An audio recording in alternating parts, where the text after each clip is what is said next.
নমস্কার বন্ধুরা, আমি সরবী। আজকে আমাদের গন্তব্য অবনীন্দ্রনাথের ঠাকুরবাড়ি কোন্নগরে। কোন্নগরে এসেই তোমরা একটি টোটো বা অটোতে চলে আসতে পারো অবনীন্দ্রনাথের ঠাকুরবাড়ি তথা বাগানবাড়ি দেখতে, যেটির টিকিট মূল্য হচ্ছে 10 টাকা।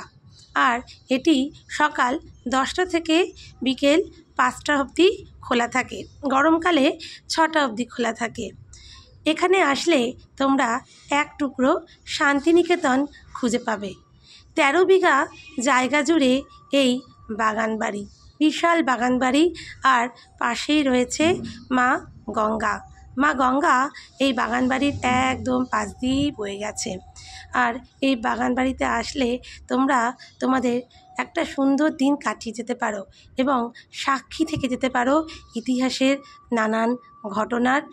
সত্যি কথা, আমাদের তো আজকের দিনটা ভীষণ ভালো কেটেছে।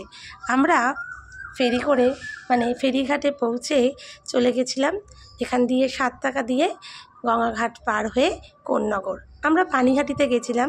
তোমরা যদি শিয়ালদা কিংবা তোমরা হাওড়া দিয়ে আসো, হাওড়া দিয়ে ব্যান্ডেল কিংবা তোমরা বর্ধমান লোকালে চলে আসবে কোন্নগরে।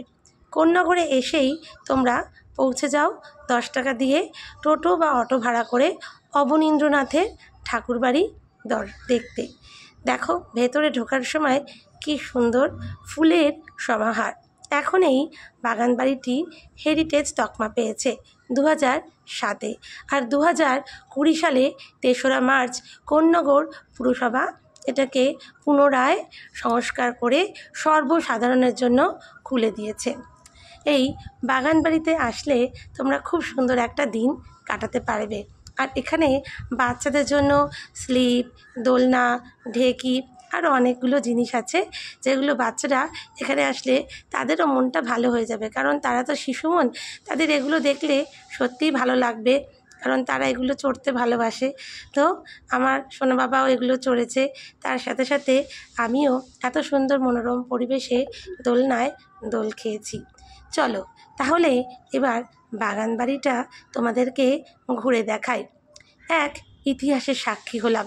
এখানে না আসলে সত্যিই এটা জানতেই পারতাম না। জানা ছিল শুধু বইয়ের পাতায়, কিন্তু এখানে এসে নিজের চোখে দেখে যেন মন জুড়ে গেল। খুবই সুন্দর এই বাগানবাড়ি। দেখতেই পাচ্ছ একদম গঙ্গার ঘাট ঘেঁষে। আর এই গাছটি, কাঁঠাল গাছটি ছোট হলেও তার গোড়া অবধি কাঁঠাল হয়েছে, এত সুন্দর। আর খুব খোলামেলা, পরিষ্কার পরিচ্ছন্ন। এখানে কোনো খাবার দাবার তোমরা নিয়ে আসতে পারবে না।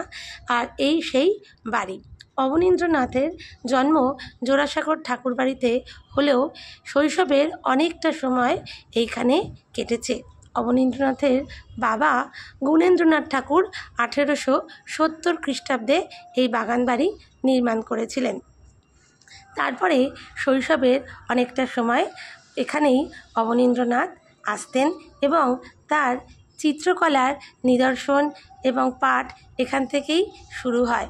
চিত্র আঁকতে তিনি ভীষণ ভালোবাসতেন এবং আমাদের যে স্বাধীনতার আন্দোলনের নানান চিত্র, এই চিত্রগুলোর মাধ্যমেই তিনি দেশাত্মবোধ জাগরণ করেছিলেন।